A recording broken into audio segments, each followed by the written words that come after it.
नमस्ते, मैं हूं पूनम गौड़ और आप देख रहे हैं oneworldnews.com की प्रस्तुति ओन ग्रहों की बातें। आज के प्रोग्राम में बात करेंगे आज के पंचांग की, आज के राशिफल की, एक रोचक सी कहानी सुनेंगे हम और आखिर तक मेरे साथ जुड़े रहिए। जिन लोगों का आज का जन्मदिन है उनका साल कैसा जाने वाला है, उनके साल के उपाय कैसे रहने वाले हैं। तो शुरू करते हैं आज के पंचांग से। आज गुरुवार 8 फरवरी 2024 है। माघ का महीना चल रहा है। कृष्ण पक्ष की त्रयोदशी तिथि रहेगी प्रातः 11:17 तक, उसके बाद चतुर्दशी। उत्तराषाढ़ा नक्षत्र रहेगा 9 फरवरी प्रातः 2:14 तक और उसके बाद श्रवण। सिद्ध योग रहेगा रात्रि 11:10 तक और उसके बाद व्यतिपात योग। सिद्ध योग में शुरू किया गया कार्य निश्चित ही सफल होता है। मंत्र सिद्धि अथवा प्रभु का नाम लेने के लिए यह उत्तम योग है। दिशाशूल रहेगा दक्षिण। गुरुवार को दही खाकर यात्रा करने से दिशाशूल का दोष नहीं लगता। त्रयोदशी को बैंगन खाने से पुत्र का नाश होता है, ऐसा ब्रह्मवैवर्त पुराण के ब्रह्मखंड में कहा गया है। आज के त्योहारों में मासिक शिवरात्रि है। हर मासिक शिवरात्रि को सूर्यास्त के समय घर में बैठकर अपने गुरुदेव का स्मरण करके शिव जी का स्मरण करते करते ये 17 मंत्र बोलें। जिनके सिर पर कर्जा ज़्यादा हो वो शिव जी के मंदिर में जाकर दिया जलाकर ये 17 मंत्र बोलें। इससे कर्जा से मुक्ति मिलेगी। ओम शिवाय नमः, ओम सर्वात्मने नमः, ओम त्रिनेत्राय नमः, ओम हराय नमः, ओम इंद्र मुखाय नमः, ओम श्रीकंठाय नमः, ओम सद्योजाताय नमः, ओम वामदेवाय नमः, ओम अघोरा हृदयाय नमः, ओम तत्पुरुषाय नमः, ओम ईशानाय नमः, ओम अनंत धर्माय नमः, ओम ज्ञानभूताय नमः, ओम अनंत वैराग्य सिंहाय नमः, ओम प्रधानाय नमः, ओम व्योमात्मने नमः, ओम युक्तकेशात्म रूपाय नमः। आर्थिक परेशानी से बचने के लिए हर महीने की शिवरात्रि, जो मासिक शिवरात्रि आती है, जो कृष्ण पक्ष की चतुर्दशी को होती है, उस दिन जिसके घर में आर्थिक कष्ट रहते हैं वो शाम के समय या संध्या के समय जप प्रार्थना करें और शिव मंदिर में दीपदान करें। इससे दरिद्रता दूर होती है। राशिफल की बात करते हैं। मेष राशि, ज्योतिषियों के लिए, कला के, खेल के क्षेत्र के लोगों के लिए, धार्मिक वक्ता, धार्मिक यात्राओं के प्रबंधकों के लिए आज का दिन मन को शांति देने वाला होगा। वृषभ राशि, माता पिता के सानिध्य से आज जो सीख सकते हैं सीख लेना चाहिए।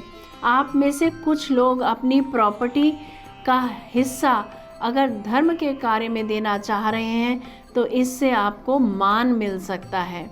माँ किसी धार्मिक यात्रा के लिए जा सकती है। बात करते हैं मिथुन राशि की। आज यात्रा टाल दें। इंश्योरेंस पॉलिसी अगर लेना चाहते हैं तो ले सकते हैं। आज चीज़ें रखकर आप भूल सकते हैं। ट्रांसफ़र ऑर्डर रद्द होने के योग बन रहे हैं। कर्क राशि, आज आप अपने जीवन साथी को आभूषण भेंट कर सकते हैं। अपने लिए किसी की बिजनेस को सुधारने के लिए किसी की मदद कर सकते हैं। भंडारा ऑर्गेनाइज करने का सौभाग्य प्राप्त हो सकता है आज आपको। सिंह राशि, अपनी मेहनत से नौकरी लगेगी। कार्य कौशल को वृद्धि से मन प्रफुल्लित रहेगा। कन्या राशि, अगर आप गुप्त प्रेम की प्लानिंग कर रहे हैं तो उसका अंत क्या होगा ये सोचते समझते हुए कदम उठाइएगा। कोई बिछड़ा व्यक्ति पुनः मेल कर सकता है। तुला राशि, मन चाहे मित्र आज आपसे मिलने आ सकते हैं। आलीशान बंगला जो आप बनाना चाह रहे थे उसे साकार होने का समय आ गया है। वृश्चिक राशि, कंप्यूटर के क्षेत्र के लोगों की नौकरी लग जाएगी। जिम्मेवारी के साथ आप आगे बढ़ें। आपके एडमिनिस्ट्रेटिव स्किल्स को आज प्रशंसा हो सकती है। धनु राशि वालों के लिए आज का दिन अच्छा जाएगा। नाम और शोहरत के साथ साथ ईमानदारी, एजुकेशन, धर्म के कार्य करने में मन लगेगा। मकर राशि, सजा मिल सकती है, कुछ भी करने से बचें। मेडिटेशन, पूजा पाठ करने से लाभ होता दिख रहा है। कुंभ राशि की बात करते हैं। सबसे दूर अपने साथ समय बिताएंगे। किसी विदेशी मूल के व्यक्ति से विवाह करने का मन बना सकते हैं आज आप। मीन राशि, हर काम में रुकावट व समस्या खड़ी हो सकती है, असंतोष रह सकता है। तो ये था आज का हर राशि का राशिफल। बात करते हैं कहानी किस्से की। एक पंडित जी प्रतिदिन रानी को कथा सुनाने महल में जाया करते थे। कथा के अंत में प्रतिदिन कहते कि राम सुमिर ले तो बंधन छूटे, राम सुमिर ले तो बंधन छूटे। कई दिन कथा सुनाने के पश्चात एक दिन पिंजरे में बंद तोता बोला, यूं मत कहो रे पंडित छूटे। उस समय तो पंडित जी मन मसोस कर रह गए और चुपचाप चले गए। परंतु अब तो तोता प्रतिदिन पंडित को झूठे कहकर संबोधित करने लगा। पंडित जी को मन में क्रोध आता कि ये सब क्या सोचेंगे, रानी क्या सोचेगी। परेशान होकर पंडित जी अपने गुरुजी के पास गए। गुरुजी को सब हाल बताया। गुरुजी अगले दिन पंडित जी के साथ स्वयं कथा करने गए और एकांत में तोते के पास जाकर पूछा, तुम पंडित को झूठा क्यों कहते हो? तोते ने कहा, मैं पहले खुले आकाश में उड़ता था। एक बार मैं आश्रम में जा बैठा जहाँ सब साधु संत राम राम राम बोल रहे थे। वहाँ बैठा तो मैंने भी राम राम बोलना शुरू कर दिया। एक दिन मैं उसी आश्रम में राम राम बोल रहा था, तभी एक संत ने मुझे पकड़कर पिंजरे में बंद कर लिया। फिर मुझे 2-4 श्लोक सिखाए। आश्रम में एक सेठ ने संत को भारी दान दक्षिणा दी। संत ने आशीर्वाद स्वरूप सेठ को मुझे सौंप दिया। अब सेठ ने मुझे चांदी के पिंजरे में रखा। मेरा बंधन बढ़ता गया। अब मैं स्वच्छ वायु और ताज़ा फलों के लिए भी तरसने लगा। निकलने की कोई संभावना न रही। एक दिन उस सेठ ने राजा से अपना काम निकलवाने के लिए उपहार स्वरूप मुझे राजा को दे दिया। राजा ने खुशी खुशी मुझे ले लिया। क्योंकि मैं राम राम और श्लोक बोलता था, रानी धार्मिक प्रवृत्ति की थी, तो राजा ने मुझे रानी को दे दिया।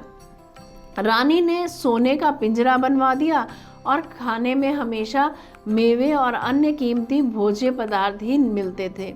मिर्च खाना, पेड़ पर लटके फलों को चोंच मारकर स्वाद लेना भूल ही गया हूँ। अपनी मर्जी से चहकना भूल गया हूँ।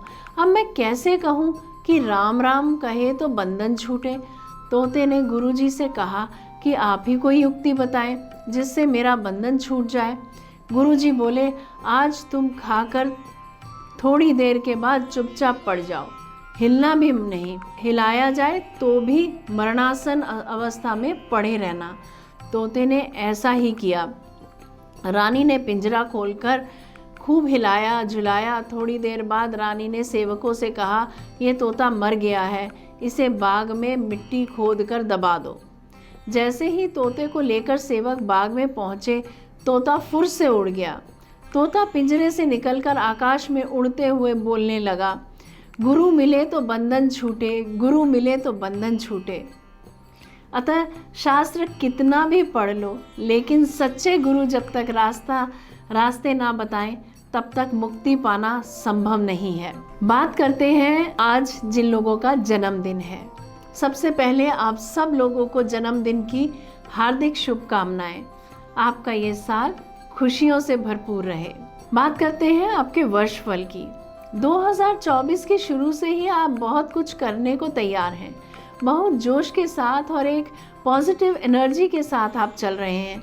इस समय आपकी ऑरा बहुत स्ट्रॉन्ग है और आपको अपना गोल यानी लक्ष्य बिल्कुल साफ दिख रहा है और आप अपने लक्ष्य की तरफ मजबूती से आगे बढ़ चुके हैं।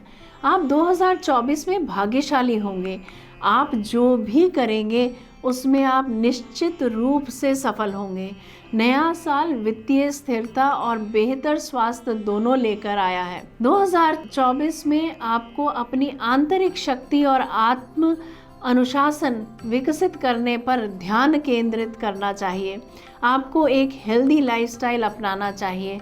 आपको कार्यस्थल पर भी पदोन्नति मिल सकती है। आपको अपने प्रयासों के लिए एप्रिसिएशन भी प्राप्त होगा। साथ ही विदेश में व्यापारिक यात्राओं के भी योग बन रहे हैं। 2024 ऐसी चुनौतियां पेश कर सकता है जिनके लिए धैर्य और दृढ़ता की आवश्यकता है। अपनी क्षमताओं पर भरोसा रखें और अपने लक्ष्यों पर ध्यान केंद्रित करें। फाइनेंसिस के मामले में साल 2024 आपके लिए काफ़ी अच्छा नज़र आ रहा है। आर्थिक लाभ की संभावना बढ़ेगी और आप अपने सभी कर्ज चुका देंगे। फाइनेंसिस को लेकर जल्दबाजी में निर्णय न लें। बहुत सोच समझकर सारे विकल्प देखकर ही किसी निर्णय पर पहुँचे। स्वास्थ्य की दृष्टि से नया साल अनुकूल रहेगा। व्यायाम करना और आप जो खाते हैं उस पर पूरा ध्यान देना आपको मानसिक शांति दे सकता है। अधिक काम करने से स्वास्थ्य संकट हो सकता है। ध्यान, व्यायाम और प्रकृति में समय बिताने जैसी तनाव प्रबंधन तकनीकों और प्राथमिकता दें। ओवरवर्क से बचें। Lead a balanced life. तो ये था आपका वर्षफल। बात करते हैं आपके लिए साल भर के उपायों की। एमीथिस्ट का ब्रेसलेट पहने, 7 मुखी रुद्राक्ष धारण करें। हर शनिवार को कौवे को भोजन खिलाएं। शराब और नॉनवेज का सेवन न करें। तामसी भोजन न करें। हनुमान चालीसा या सुंदरकांड का पाठ कर सकते हैं। दशरथ कृत शनि स्तोत्र का पाठ कर सकते हैं। पीपल के नीचे हर शनिवार को 2 दिए सरसों के तेल के जला सकते हैं आप। अगर इनमें से कोई 2 उपाय भी आप कर लेते हैं तो ये साल की सारे आपके जो बाधाएं हैं वो सब दूर हो जाएंगी। उम्मीद करती हूँ आपको ये मेरा प्रोग्राम पसंद आया होगा, और अगर पसंद आया है तो इसे लाइक, शेयर, सब्सक्राइब कीजिएगा और बेल का आइकॉन ज़रूर दबाइएगा। मेरे साथ कल फिर जुड़िएगा oneworldnews.com की प्रस्तुति ओन ग्रहों की बातें में। नमस्ते।